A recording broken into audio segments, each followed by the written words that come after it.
sur la nouvelle route de la soie, une ligne de chemin de fer qui relie la Chine à l'Europe. 11 000 km, les premiers trains sont entrés en circulation, chargés de centaines de milliers de tonnes de marchandises. C'est plus rapide que le bateau, plus cher aussi, et ça ne fait que commencer.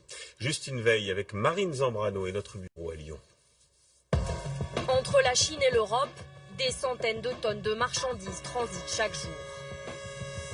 Des échanges dopés par un moyen de transport en plein renouveau, le train. Plus de 11 000 km de rails sur 2 continents, 8 pays traversés, c'est l'une des nouvelles routes de la soie, bien plus rapide que le bateau et bien moins cher que l'avion.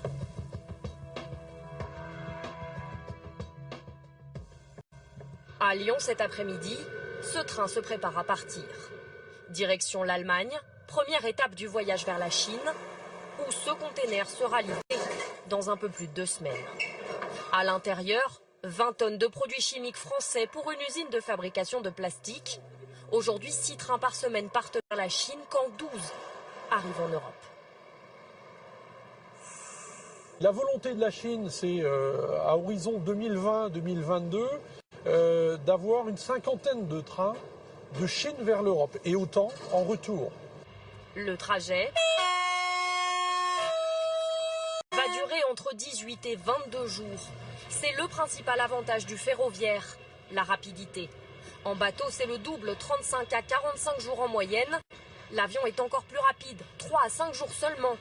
Mais il ne peut pas transporter des marchandises trop lourdes, comme ces presses industrielles de plusieurs tonnes, fabriquées près de Lyon. Le patron compte exporter 30% de ses machines vers la Chine cette année.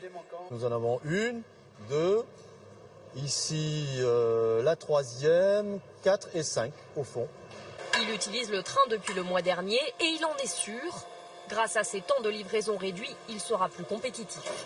C'est un argument de plus pour être sélectionné par nos clients parce qu'on est capable de mettre à disposition ces machines à la date demandée par l'utilisateur en Chine.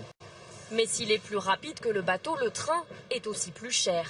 Autour de 7 000 € pour un container de 20 tonnes. Par voie maritime, c'est 3 000 €. L'avion, lui, explose les compteurs, 55 000 €. Alors le train peut-il un jour devenir plus compétitif et concurrencer sérieusement le bateau? Non, selon cette experte, car il y a encore trop de problèmes logistiques.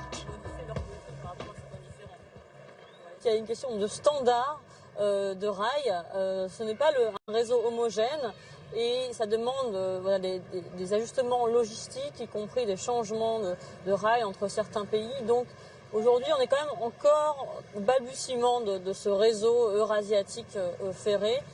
L'an dernier, 610 000 tonnes de marchandises chinoises sont arrivées en Europe par le train. Seules 400 000 tonnes sont parties dans l'autre sens. Et les produits ne sont pas les mêmes. L'Europe exporte essentiellement des machines pour l'industrie, alors que la Chine, elle, inonde le marché de biens de consommation.